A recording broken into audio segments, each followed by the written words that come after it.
Good evening, YouTuber subscribers and friends alike. It's Grant coming at you from Quality Inn and Suite still in Goshen, Indiana. It turns out it was only a 1 day worth of orientation, and our instructor about nailed a mailbox coming out when she brought us back to the office. So I'm kind of thinking that was, not to make fun of him, but kind of a Mickey Donald kind of style orientation. It was faster, it's like when you go into McDonald's and you order the meal in the drive-thru. Yeah, and then before you even have the money ready, they have the sandwich for you. That's kind of what it was. It was like, get this and get that, and that's it. So I understood the majority of it, I think. And then I'll just have to call them for questions and hope that somebody answers the phone. The last time I did call, nobody answered, but they're probably busy. We can leave the license plate, transport plate in the front window, so it's visible. Don't have to put it on there, which that's nice. But the rear one you do have to install. I haven't done it yet. I actually forgot it when I drove 19 miles without it on. I had the stickers on, but I didn't have it on. But we have stickers for the door, for the MC number and DOT number and all that. I just took them off now because I don't want anybody to know what company until I get out of here in the morning. Safer and better way that way, I think. But I started for Synergy today, and out of all the different choices, I could have went to Florida, could have went to New Hampshire, could have went to North Carolina, and the other one going west to San Francisco, California was this one. The other ones were RVs. This, of course, is a step van. Kind of loud, but better than they used to be the last time I was ever in a step van when I helped deliver in FedEx. So I think it'll work. It'll just be a long trip. I haven't checked out the mileage yet. I don't know, 1,500 miles maybe. I don't know. Pays not the greatest. It's like 75 cents a mile to start on this one, but the cheap part about that is San Francisco, when I looked at the trip, was $60 for the plane ticket back. So all in all, it'll be worth it, even because of the delivery address destination. I'll still get money out of it.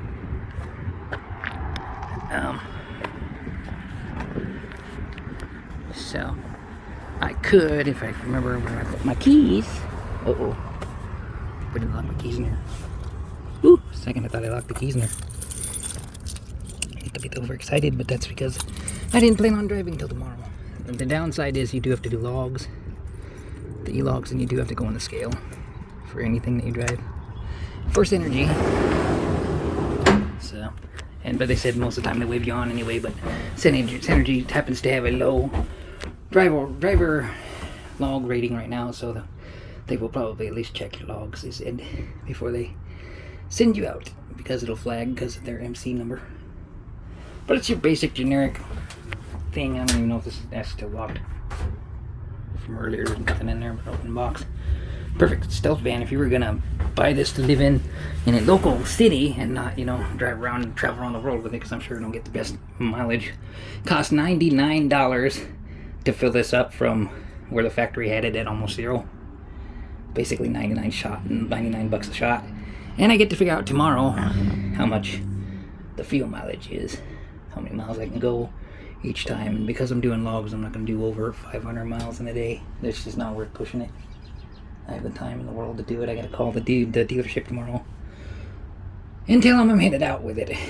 And then to get to San Francisco and fly back before Tuesday for Pinnacle is probably not going to happen. So I'm going to have to call Pinnacle and postpone that, because I didn't expect that far that fast, but they gave me the option of that far instead of the local eastbound runs, and I just got done telling the dispatcher that I would prefer not to go east, because doing expediting I kind of crisscrossed every road on the east of Mississippi.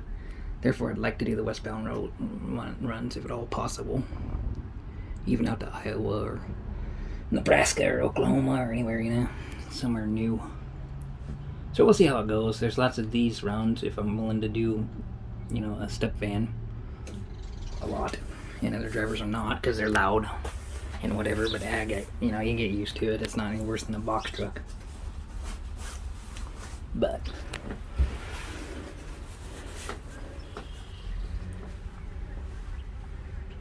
I need to eat something. I'm so out of it. I'm trying to find where the keys were at. This will probably be a long video, longer than normal, but I'm going to go over real quickly how to drive this thing, since what I just learned. You have to use the brake to start it and the brake to put it in gear. obviously. But then there's also this button, so it's a two-handed put into gear deal. I don't know if that's for safety or what, but you have to hit this with your left hand, push it in at the same time that you hit the thing, the clicker there, and bring it down in order to get it in whatever gear you want. That's got to be really annoying as for the FedEx guy or the UPS guy that's got to use this. I guess you get used to it, but two-handed every time you go to a gear. I mean, once you're in gear, you're fine. You can go to drive to reverse or whatever, but to get it out of park, you have to do that twice. Plus, I guess for an added safety feature or something, there's also the parking brake that you have to put on or it dings at you. And lots of other things. It just messes it up if you don't put the parking brake on all the time when you're not using it, which, again, for safety is probably a good thing. But then you have your cruise over here. It's pretty basic on-off cruise and then set and everything, and it works. You just hit the set button, it's going. A little annoying to have to reach over there and get the cruise all the time, but yeah, it is what it is. Basic radio. It does have a backup camera when you're going back. This box itself is pretty wide, long-wise. Basic air conditioning and heat, they work, but they're not the greatest. Radio, but it's not the greatest. It's got like one speaker there. It kind of half reminds me of an old farm truck or a tractor, so I'm okay with it. I haven't tried the nifty little fan out. I don't know if it should or not. This box does come with the flares and the triangles, even though they said we should go buy one. Nobody checked. Not that I had any, so far anyway, at least while I'm doing step vans. I'm not going to pack that around unless I have to, because, I mean, if I get into trouble, I'd be screwed, but it's just extra weight, in my opinion. Yeah, especially if the outfits already have them, like these step vans do. The RVs may or may not. I'll have to see as I go, and then have to buy one if that's the case. I need to get a wrench, or basically a multi-tool that's got a pliers on it. I'll pick it up tomorrow. I'm too tired to go to Walmart, but it's right down the street. But I ended up driving the 19 miles without the rear plate on. I totally forgot about it. I had the front one in there, in the window, and I had the stickers on the door, like I was saying, but I totally spaced that and thought about it right before I parked, which is a good thing, so I put it here so I remember it. I have to go to put my phone there in the morning. That'll remind me that I gotta put it on. Walmart is right down the street, like a block, so I'm gonna go over there and get a multi-tool and start this whole shebang to San Francisco tomorrow, I guess. And, you know, try to aim for 500 miles a day. That might be, at least if it's got cruise and the cruise keeps on going, I think I'll be better off. But just a little bit of driving that I did today, the 19 miles back here from the other Goshen, or not Goshen, but the Topeka lot that they have for these step vans. I came back here for the hotel because I was planning on staying here for 2 days, because I thought the orientation was 2 days. Found out it wasn't at 2 o'clock in the afternoon when it was too late to check out. So since the money's already spent and there's no way they're going to refund me it because they can't clean the room, I came back here. So it cost me 19 miles to come this way, and it's going to cost me 19 miles to go back on course. And we're supposed to only have a 10% variance for like a 100-mile difference. So like on 1,000 miles, you get 100 miles worth of difference if you have to go around a weather thing or whatever, you know, a traffic jam or whatever. So I've used 40, or will use 40 extra miles of my allowance, you know, and since they're a brand new motorized vehicle. But that's okay. I don't plan on varying on off the route any. You know, I'm just going to go pretty much down I-80, I think. Go through Nebraska. Then figure out how to go through, I don't know if I'm going to go through Colorado or not. I don't really want to take this through the mountains, so I think I'm going to dip south on 25 from Colorado and go by Denver that way. And then down into Arizona and around to San Francisco, I think is the best way. I'd have to look on the map for sure, but stay within that 100-mile range or 60-mile range difference that I have, and I haven't looked up the miles yet for how far that is, but it's pretty far across country. It'll take me the week, or not the whole week, but 3 or 4 days. I gotta look at the rate, how many miles, and then figure out kind of 500 miles a day and see how many days it's gonna take me to do it, and call them tomorrow and say that's when they're expected for delivery. Make sure they're good on that side and that they still want this van, and then we're good to roll. So the hotel is still doing hot breakfast. Actually, it does the full hot breakfast with like scrambled eggs and stuff, I guess. So I'm gonna try maybe and get up at 9 o'clock. I don't know. I haven't decided. That's the beauty of this job, is technically speaking, I'm on my own clock within reason. You know, you can't just live in the RV all week long or whatnot, an RV, step van, whatever. So you got to get it there within reason. But at the same time, I can kind of choose when I want to start and etc. within the log.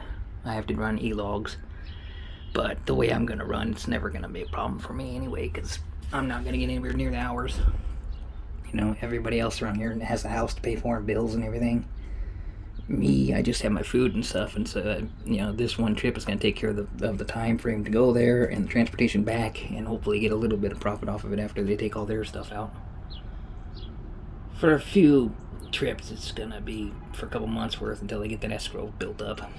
It's, you know, gonna be a little harder, but then eventually in 2 months, I'll have to make a lot more profit. And I like it so far. This truck isn't too bad to drive. It's a little loud. If you haven't ever been in one before, you might be shocked, but I wasn't too shocked. I had a friend of mine a long time ago before I lived in a van. He lived in a step van. That's when I should have started living in a van in 2006, but at the time I thought he was nuts. Because it was also the middle of winter in Rapid City, and he was living in a van, and then he asked to sleep in my closet in my bedroom in the room that in a rooming house that I was renting out for a little bit when it was negative temperatures, because he needed somewhere warm to go. So I let him sleep in kind of a walk-in closet that was in my room, like his own little room, for a day or two. But I remember thinking back the day before I lived the van life that, you know, people like that were nuts, but then I didn't realize all the savings of van life. This would be the perfect vehicle right here to live in a local city, but the fuel mileage, I'm not going to jinx myself, but I'll be pleasantly surprised if it gets up in the 20s. You know, we're only supposed to, 65 is the max that we're ever supposed to go on any road.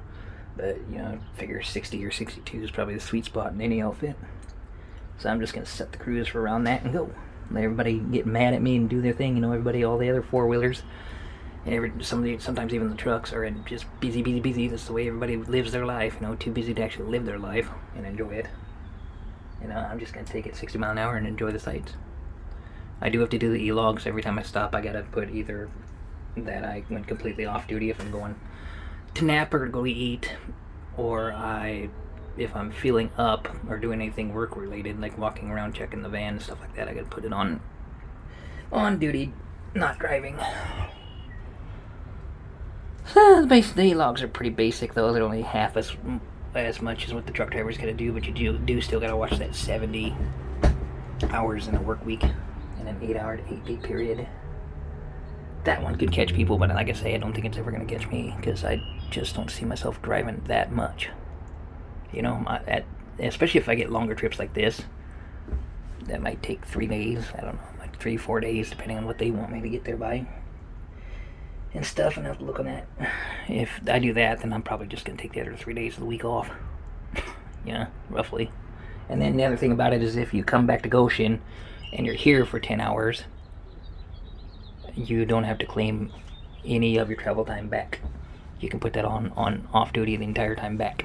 But if you drove a tow car or anything, you'd have to put that you're driving and blah blah blah. Or if you decide to turn and burn, you know, and come back here and get right in the RV and go, then you have to, your log has to show that we're on duty when you're, but not driving, and when you're off duty, which is an extra step. And it takes your total hours up, because both on duty, not driving, and driving, both those sections that you can fill out count against your actual working hours all week long, whether you're driving or not. If you in those sections of the log, it does count against you, because they figure you're doing something besides resting or sleeping. So, but even then, I don't think I'm going to have an issue. You're allowed to work 14 hours in a day and drive 11 hours of that, but at 500 miles a day, at 60 mile an hour, we were dispatched expediting at around 60 mile an hour, and it was 10-hour days for 500 miles, because you basically just times whatever mileage by 2. So if you did 500, it's 10 hours roughly that they dispatch, and this is the same thing because you're driving at 60 or 62. So I plan on driving, I don't know, 10 hours a day or so. Might space it out a little more than that if it's not what they call a hot load. It has to get there today, and that's the beauty of these step vans, is they're not.